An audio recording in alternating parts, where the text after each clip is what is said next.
Shabbos Mevarchim Sivan Sivan. This is the Maimer that Rebbe said exactly 40 years ago. That year, it wasn't Shabbos Chazakim B'Chokasai, but it was Shabbos B'Midbar, as we've mentioned. This Maimer also has the power, strength, and energy of something which is 40 years with us and gives us extra inspiration, as we'll see.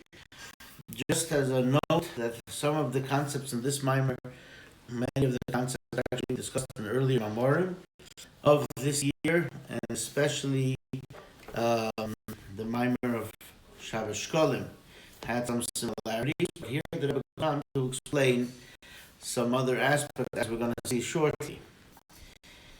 So, actually, this Shabbos by Mincha, we will read the beginning of Shabbos by Midbar, and it's of course connected to the giving of the Torah, which is coming up.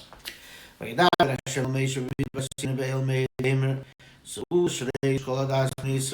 Legulgilosam, and God spoke to Moses in the Sinai desert, in the tent of where they met, in the tent of the meeting.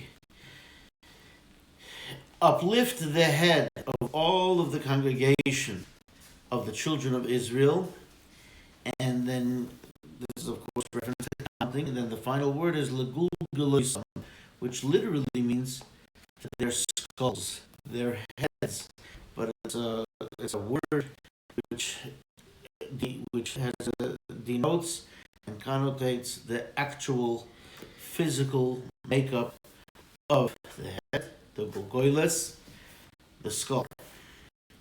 Say this meaning soul, and subsequently in those verses it speaks in particular detail how to count the children of Israel.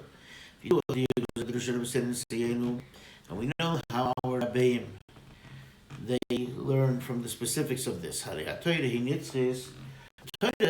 is eternal. And since the Torah, the word Torah, comes from the same root as the word Hayra, instruction and lesson, move on. From this we understand that this is an eternal lesson and an eternal instruction.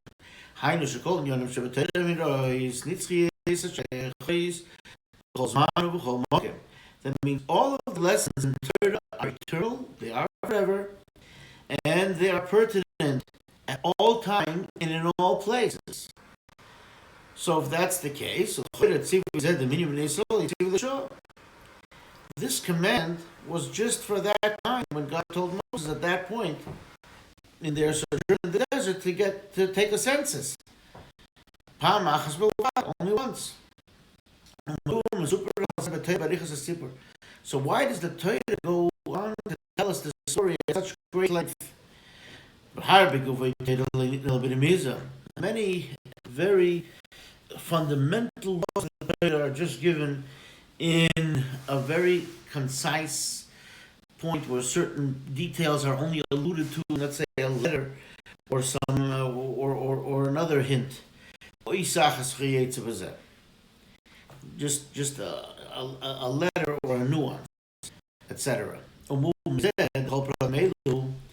this we understand that all of these details regarding the census of the children of Israel, even though it only happened once, and in a particular place, in the Sinai desert, nevertheless, they are eternal lessons in the service of man, in all places, at all times, which means, of course, today, now, and here. It's also known when we specifically focus on the way the Torah tells us, uplift the head. The census, the counting here is called an uplifting and raising of the head. This is the piece that we learned earlier in Shabbos Shkolim, which has similar nuances.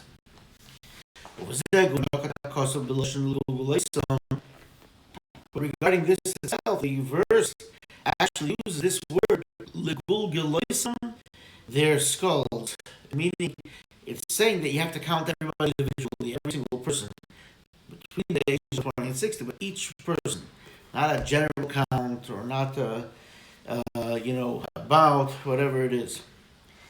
Now, when it says this word Legulgilosam, whatever points out, this term has not been brought earlier in the Torah. The in the earlier sentences and counts, it says something like lifkudehem, to their numbers, to the amounts that they may be, and other terms, but it does not say this term till here.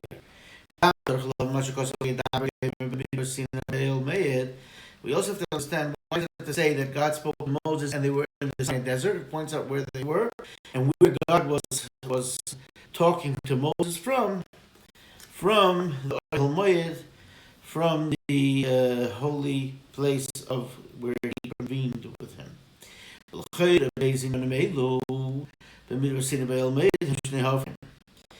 these two locations are seemingly opposites. The desert and the tent of convening. The inyan is what the idea of desert, and specifically the Sinai desert. It is not a place for a person to settle. It's not a place where people live comfortably. And especially, so a desert is not a place for people to live. And especially the Sinai desert, the Chsiv Bey, the Torah specifically describes it by saying, Hamidbar HaGodol v'Haneira Noch HaShoraf HaAkrov Tzmoyin Hashem Moyin. In Parashat Zekev it says, the great, vast desert which had snakes and serpents and scorpions and thirst without any water. What is the tent of convening? In Yonehu Leirak Mokim Yishuv. That wouldn't be the ultimate of a place where somebody can be settled. Like a village or a city or a walled city. Ella hu habayis atzmei shabei hu yishuv adam. It's the actual home. The home is the actual place where a person is. Like the verse in Isaiah says, that the beauty of man, of humanity, is living in a home. And this is not just any home. But it's a place, the tent of convening. God says, this is where I'll meet with you. And I'll meet over there with the children of Israel. So this is not just any plain old place. This is a special place where God hangs out. And this is where God would meet Moses. This is the place of the ultimate union between the children of Israel and the Holy One, blessed be He. So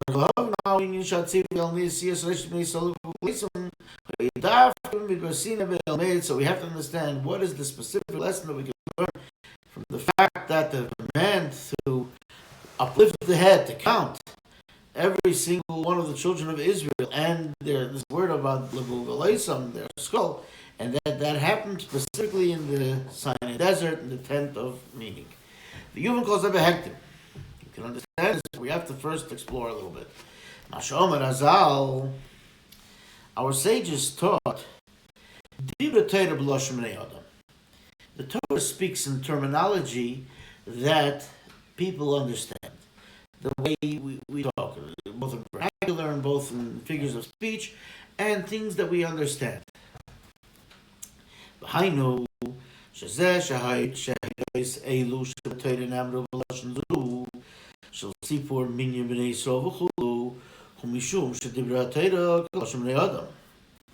So that these instructions in Torah were told to us like this, where they came from, where God was talking to Moses from, and this desert, etc., and how to count them, is because this is something that the Torah is speaking in terminology that we can relate to.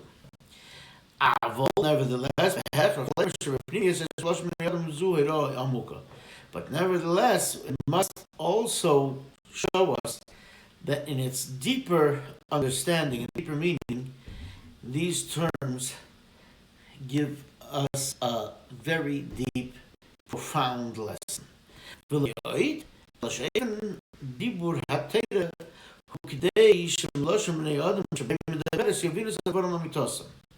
Rebbe adds that the way the Torah speaks, the Torah is speaking to us in terminology we can understand it, and we would be able to learn a deeper lesson from the way God is speaking to us. So from the terminology that we can relate to, we would also understand what is the deeper meaning. So there are the layers here, and that's part of how we're being spoken to. For instance, when there's an analogy in its simplest form. The whole point of a parable or an analogy is that we should be able to understand what the moral is and what's being described and what's being explained. But to understand what we're supposed to come out, the result, what is being taught, the lesson that's being explained in the analogy or in the parable, it will take some contemplation, some deep thinking, and hard work to understand what is the point. And like it's explained in several sources regarding the wisdom of Solomon, regarding Solomon, it says in the book of Kings that he spoke and he explained something with 3,000 parables. That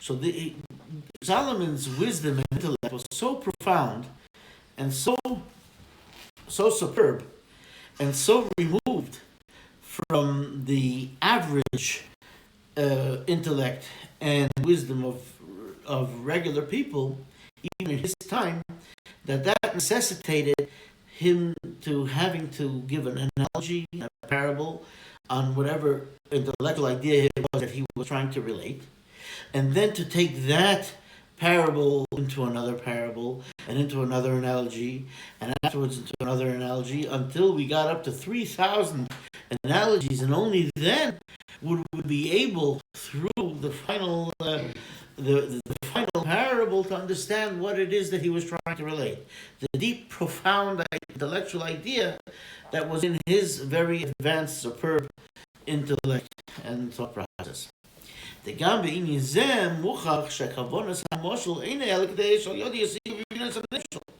whole point of the parable is, the whole reason why there is a parable is so that through it we should be able to comprehend and grasp that which is being described and the idea that's being related.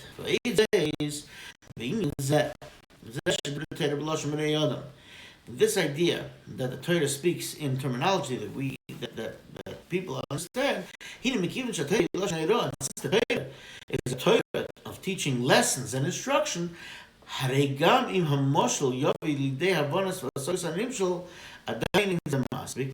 If the parable would bring about a proper grasp and understanding of the idea being conveyed, that's still not enough. The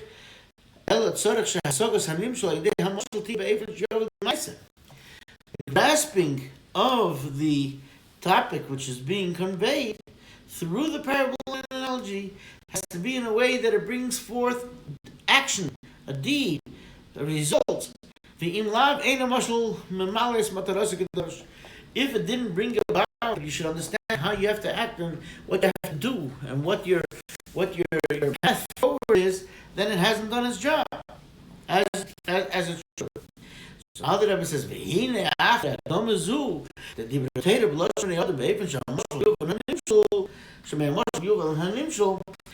So after the Torah, after explaining that when the Torah speaks in terminology, we can understand. And that's in a way the analogy, that from the analogy we can understand that which is being taught. Now we can understand then what is the eternal lesson and the reason why the Torah says and gives this mitzvah of a one-time census in the desert with this analogy, so that we could get the lesson forever when we study about it. And that therefore it says that it's uplifting the head and it's the skull. The Rebbe will go through these details. The hine. So now the Rebbe says, let's look at this. Let's focus. In Yonei shel harosh beguf, hu leira haschol asaguf. Elo hu harosh shel guf u'mayla mikol sharei guf. The whole purpose of the head, of the body, is not just that it is first and foremost in the beginning of the body, but it is literally what we call the head, meaning the head in charge of the body, and therefore higher than all of, and more importance, higher in stature than all the rest of the limbs of the body. In other words, the brain is the control of everything. And therefore within the head, that's where the intellect, the brain and the intellect are, and all of the top senses of the person, and it is the one that actually leads and controls all of the limbs in the body. What does this show us? From this we understand the inyan nisiyas rosh technahu shalei rakshare haguf mugbohim. So when you uplift the head, it doesn't, not only are the rest of the limbs of the body also uplifted, gam hachelik achi nailam merum shebeguf misnasel l'mayla yesher, but also the part of the body which is the highest, the most uplifted, gets uplifted and raised even more. And the body follows the head. After the head goes the body. And that's a Talmudic dictum.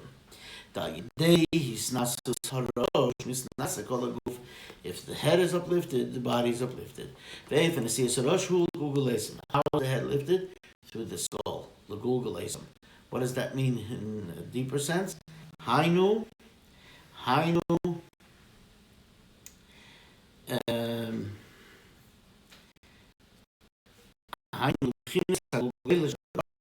level of the head, which is called the skull.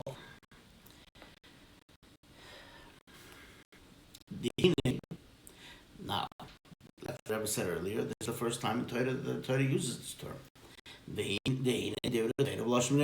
Torah speaks in terms that we speak, that humanity speaks. We see, what is the skull? The skull, the skull actually surrounds and guards and protects the brain and the intellect which is in the head. The eidzes, and more so. The highest thing on the head is the skull, higher than the head and its nervous system, etc. When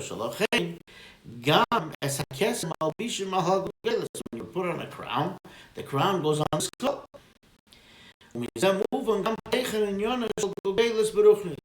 This can also then explain, and from this we can understand the idea of the skull in a spiritual sense,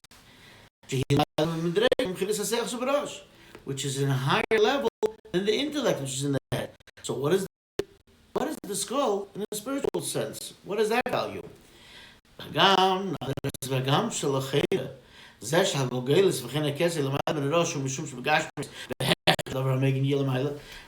you could say, the Rebbe says, you could say it's no big deal that the skull, of course the skull is higher, because by nature it has to protect everything in it. So if it's going to surround it, it's going to be a little higher up, especially here. It's like an orb. So of course, the top of the head is going to be the skull, which is protecting everything inside. So you could say it's just required to be like that if this is going to be, if it's going to accomplish its task of protection.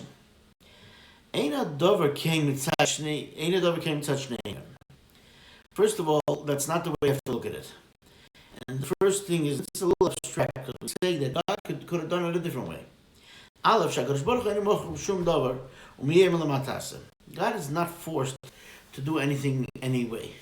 In other words, He arbitrarily made the rules like this, but He could have made the rules differently. He's not forced by anything, and no one could tell Him what to do or how to do it.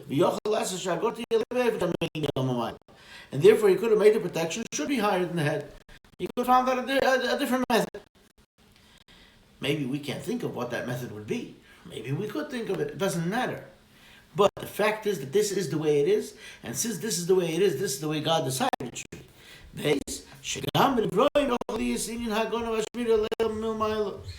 And also sometimes even in things that we do engineer its protection, it doesn't have to be the protection and guarding doesn't have to be from on top. And like Rashi says, here's an example where God says, I will carry you on the wings of eagles. So Rashi explains what's the big deal. The eagle carries the small the chicks on its wings.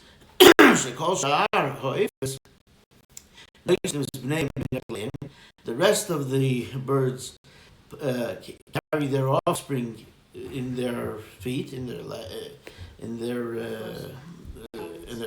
talons, whatever. Why? The other birds are afraid of the birds that fly higher than them. But the eagle is only afraid and concerned with the person who's lower than them, the human being. Lest he shoot an arrow. Not one other birds don't fly higher than the eagle. The eagle is the highest. So therefore, the eagle carries its chicks on its wings, which are higher than its body, so that it would take in, to protect its young.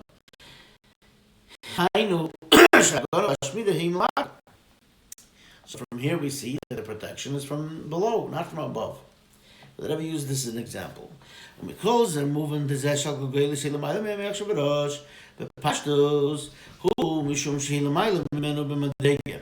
This must be then the mere fact that the skull is higher than the brain, which is in the head, is because it is higher than it in stature and in level.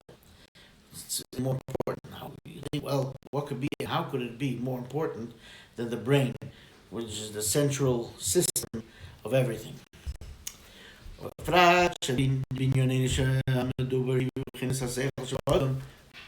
Especially here we're talking about the intellect of the human being. The human being is what God formed with his own hands. And specifically and especially the intellect of the godly soul. This is the pinnacle of what there could be. So how could there be something higher than this? And there's a reason why the skull then could still protect over this brain. Because it is higher. And that's why God says here you have to pick up the head, the skulls. The head has to be uplifted to the level of Golgoylus. Now we have to understand what is Golgoylus, what is this skull, and what does that represent, and what is the meaning of this. So in the spiritual way of looking at things, so regarding the soul, the sages thought that there are 5 names, and we had this also in the other mind that we mentioned earlier. There are 5 names that the soul is called. Nefesh, Ruch, Neshama, Chai, Yechida, which roughly translated, these are different words for and euphemisms of different parts of the soul, the spirit, the breath, the life, and the yechida, which is the unity of the oneness of that's the deepest part, the pinnacle, the quintessential point of the soul. There are 5 levels. And therefore there are 5 names because each level has its own name. And like it's explained at length in the Zohar, in the portion of Achrei that we just read a few weeks ago. And this passage in Zohar is also one of the selections of the Zohar that we say in the Minor Lashon, which is traditionally said at the graves of, when one is praying at the grave of the Tzaddik, of the Rebbe. There's a text. The text is called Minor Lashon. Selected passages from Psalms and other prayers in the Zohar. So this passage is there. The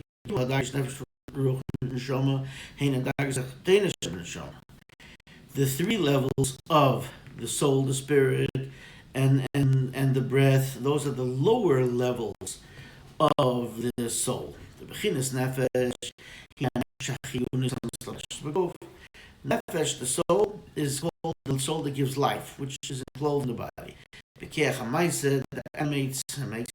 makes the action. The spirit is already a little more in the body, but that's more of what's in the heart than the emotions of the body. The breath, so to speak, the deeper part of that part of the soul is in the head and the brain. These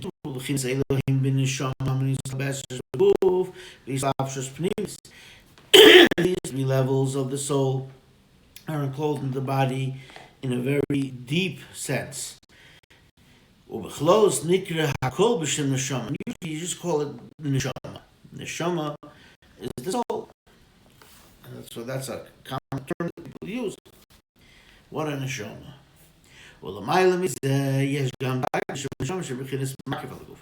Then there are the higher levels, which are then considered encompassing levels. So they, so to speak, they surround the body and encompass it. Within this is also 2 ways, two parts.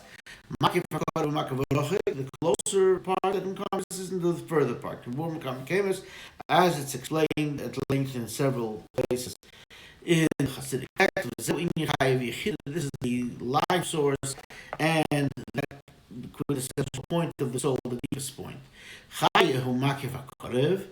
Then Chaya is the close encompassment of God, godliness of the soul, which surrounds and brings life to the body.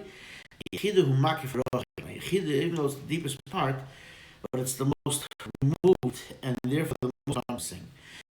So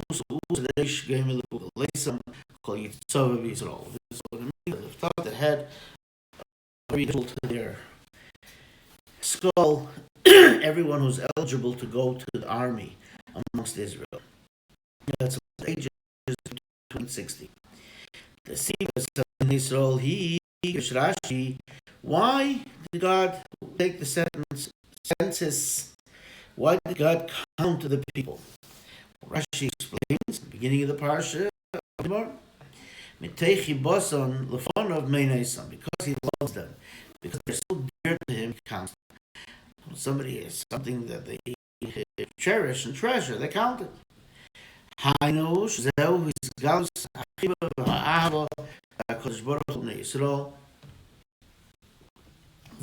This is the way God shows, reveals his love, and how dear he holds them, how the Holy One, blessed be he, loves the children of Israel. This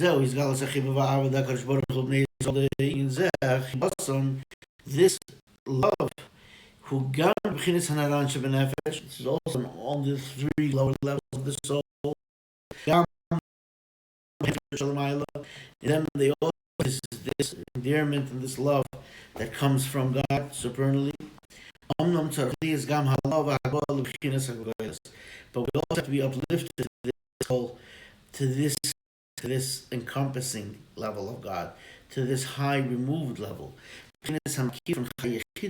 These highest levels of the soul are encompassing the higher, the life and the essence of the soul, lekasher hanaran, to connect the nefesh ruach neshama, which the acronym is naran, the bechai yechida, bechai, with the highest two levels, they have to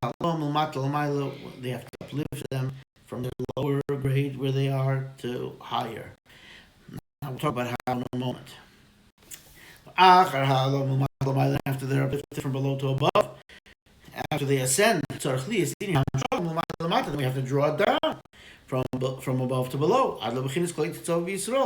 to the level of everybody, anyone who can go out to the army in among Israel. They need not pashtus. What does that mean? Why do they say whoever goes to the army? We're not all enlisted all the time. It's not a time of war.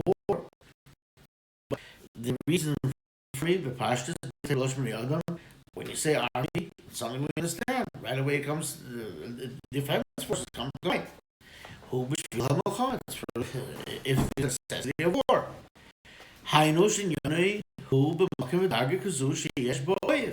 That means that there's a part within us that there's sometimes in a consistent sense the possibility of having an enemy, and it has to be in a place in a level that there is an enemy. Should certainly the war has to be waged with it. He says when you go out to war over your enemy, like it says in Deuteronomy. And there also the highest levels, the encompassing part of the neshama, the chaya and the yechida, those lofty levels come down to the soul. They give us the strength to persevere and to endure and to bring about victory. What is this in serving God that comes through prayer? And it's interesting because it says, Zohar says that the time of prayer is like a time of war.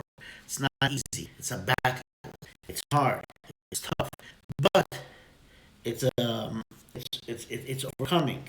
And it's overcoming things that are bothering. It's overcoming things that are hindering us for various different reasons. And we can take that moment and we connect to God by supplicating, talking, and having the conversation, just being direct, straightforward with God.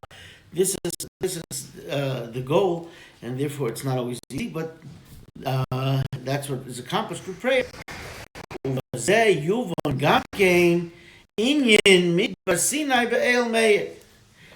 from this we understand that why does it say in the Sinai desert, in the tent of meeting, in order to connect the lower three parts of the soul, nefesh, ruach, neshama, with the high, the highest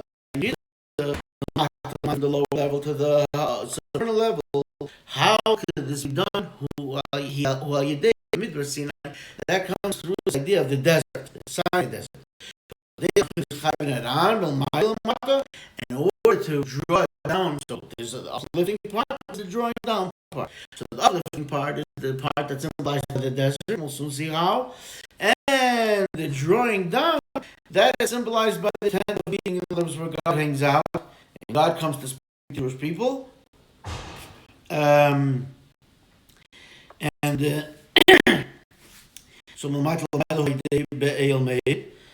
through the tent of meeting,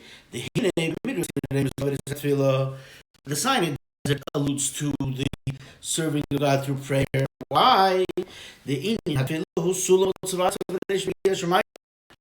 Prayer is the ladder which is thrust into the ground, lodged in the ground, and its head reaches into the heaven. Ladders for the purpose of going from below to above, climbing up. And this, of course, also the dream of Jacob, that he dreamt of the ladder with the angels, in other words, and also we've learned other times that the ladder is lodged around in the nitty-gritty, and you can get out of that and get onto the ladder and go up, and then it's already in the ground through prayer. So, the primary part of the prayer is the Amida, the part that we say standing, that's where a person has to stand with a total submission, like a servant before his master, with feet together, down, quietly, etc. But even total submissiveness, total subservience. The beginning of the davening, serving God, comes with praise, supplication, and thanks to God. We say, thank to the God Almighty. Is the super zimra, and then the contemplation comes from the verses of praise. Subsequently, I will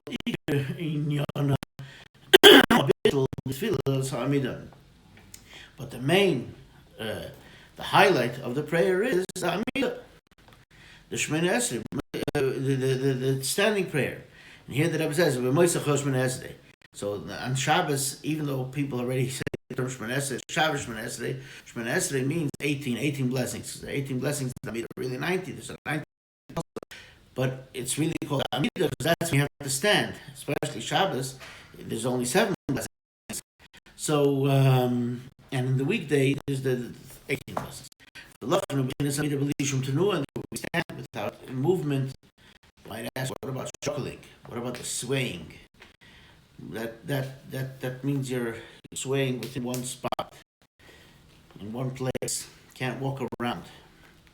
And many people, when they say the Amida, they actually don't sway because of this this idea of being totally submissive. And we used to watch the Rebbe daven, the Rebbe Shaklo, certainly not, and during the Amida, there are sometimes in the early years, he used to just hold his prayer book and stand like almost like a and later at the lectern. And less permitted to sway because we not walk. Okay. But what the Rebbe here points out is that made a shoe, betachas a bittel, the mere fact that one is not moving, that illustrates that one is totally submissive. You don't think about yourself and your existence. You're supplicating to God and submitting to God and asking God and beseeching God. Therefore, the Amida is in an undertone. Without movement and in a submissive fashion. And that is the idea of the desert and spirituality, spiritually speaking. What is a desert? There's nothing, it's inanimate. It's all just mineral. You just can't, not only it's not a place for people to settle, it's not a place for animals or vegetation. It's primarily mineral, total submission and subservience.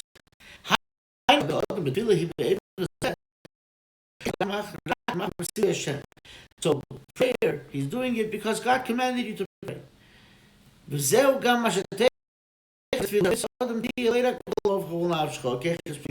And that's why one of the objects and the goals of the serving God through prayer is that the person serves God not just your heart and all your soul, which are both very deep capacities of a person, with all your might, with all your own encompassing power, with everything you have, with all you got. To the extent that you have to have self-sacrifice and giving over one's soul and one's will to submit. And that's why prayer was instituted in the place of the sacrifices, the offerings, the just like it was with the offerings, that it was a pleasure uh, set for the holy of God. Shegiat b'chinas atani shel mala is a deep pleasure. Therefore, it was able to reach the supernal pleasure, so to speak. Similarly, it's in prayer and davening, this nefesh, the chaychida, the self-sacrifice of the levels of the deepest levels of the soul, chaya and yechida, those top two encompassing levels, all-encompassing levels of the soul. Omnam nisbar yil, nevertheless, we've explained. What's the point? That you have to bring it all down to 1,000 steps to how you live your life, to how you act, to what you do every single day. That comes through Torah study. And that's what the tent of convening is about. God meets us there.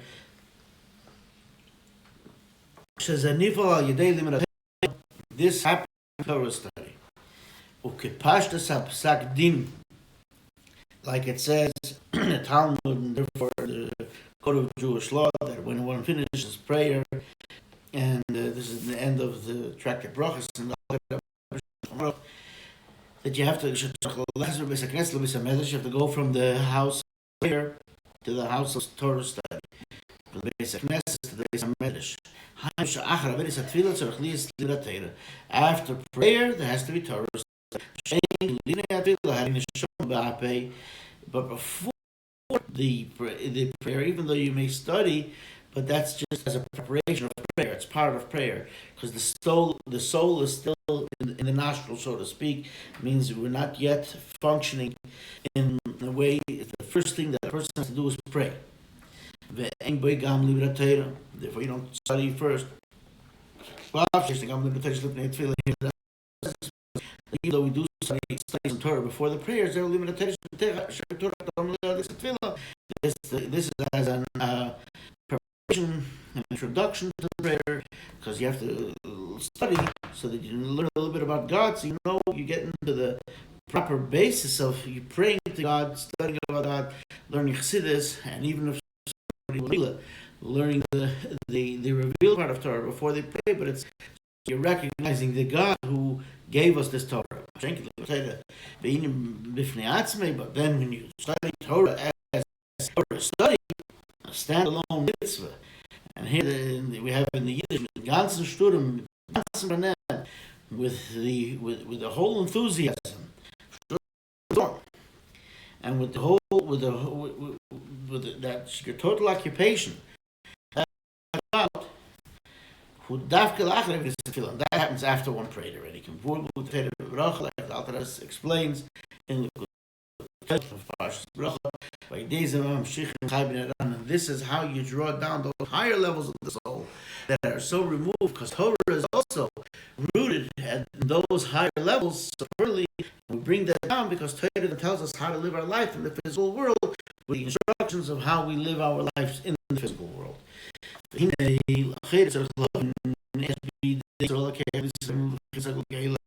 How do we do this? How do we have the capacity and the capability to uplift ourselves to this level of skull, so to speak, this encompassing part, and then to draw it back down. That's what it says. And God spoke to Moses. Why? Here it comes. Get ready for this. This is strength that comes straight from God. God said you could do it. And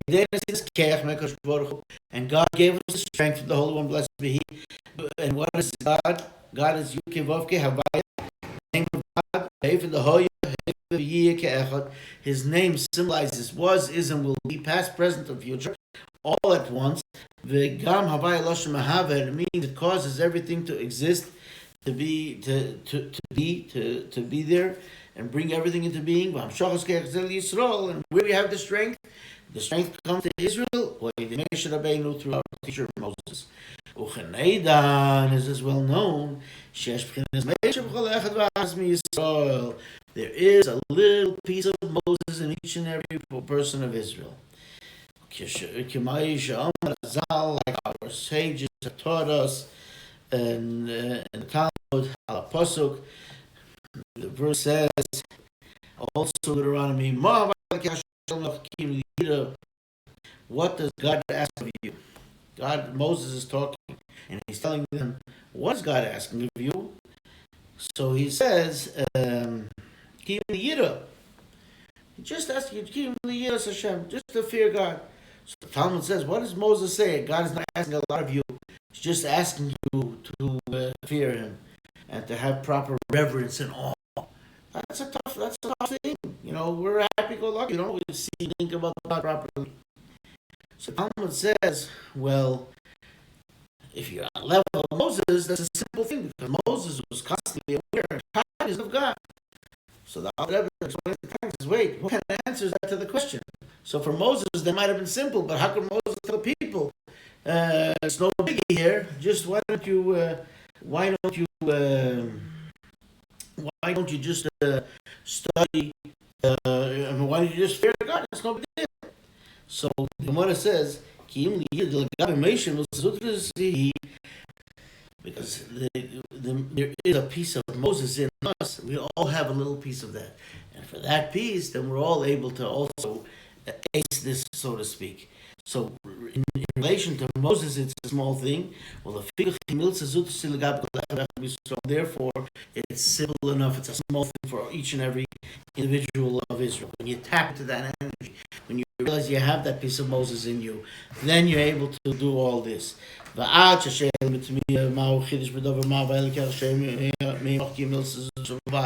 the extent, like we just explained, that we are saying what does this mean? That what is God asking of you? Because it's simple. Okay, just like the Alter Rebbe explains, yes, because it's Matush the Mesha.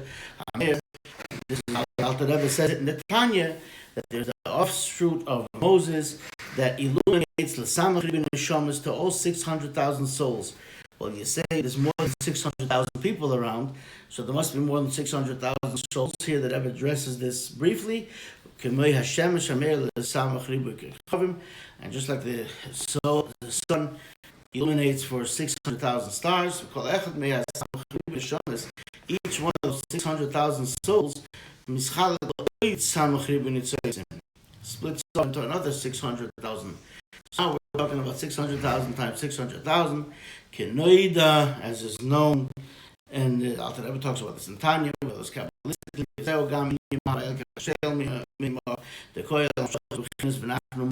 this is when God says, what are we asking you? Let's talk about the part of Moses that is in each and every one of us. The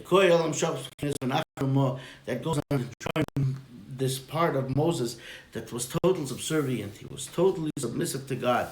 And that's what he says when he's talking with Aaron. What are we mean undefined? We're just part of whatever God's mission is. Inyan habitul d'Moshe, this subservience and submission of Moshe, this is drawn down. Every single one of Israel has this. And now let's the Rebbe finishes up. So this is the true meaning of the verse that God spoke to Moses in the Sinai desert in the tent of meeting. Uplift the head, Legulgilosam to their skulls, like Dana says, through this special power that God gives. He gives us the strength. We just have to tap into that energy.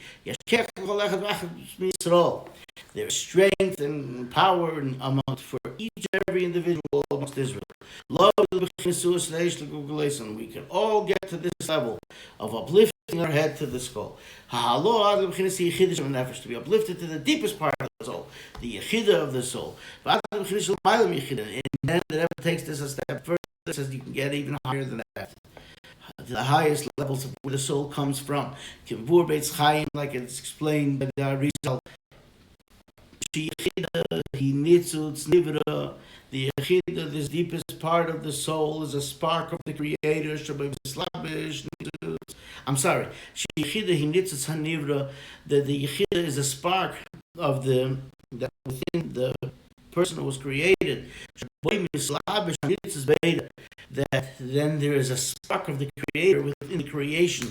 That's this level of the soul. So this Creator is the omnipotent, the infinite, and you can tap into that energy.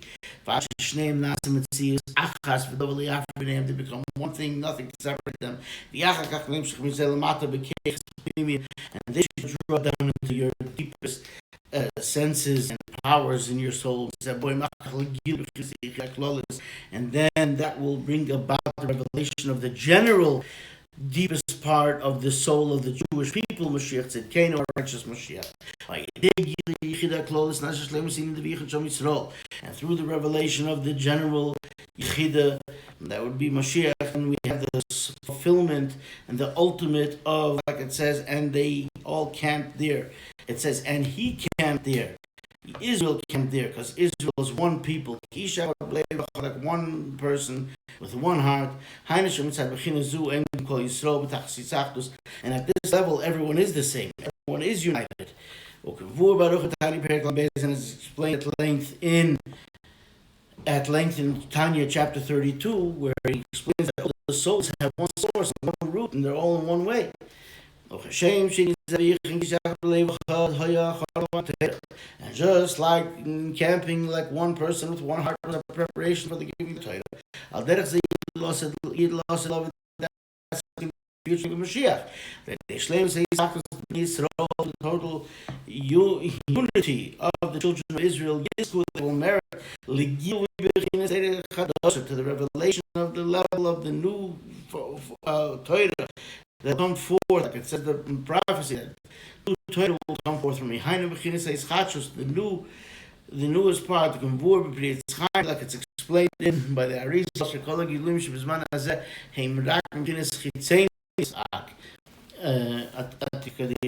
all the revelations now come from the external part, of the deepest part of God that we've spoken about on the highest levels.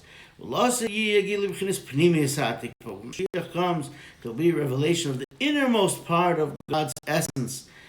And then the study will be like you'll be able to see it. You won't have to comprehend. It'll be able to be visual, be able to see it all. You'll be able to understand the makeup of what God and godliness is. Made it speedily nowadays, actually. So, but Bias Mashiach Tzidkenu, with the coming of our righteous Mashiach.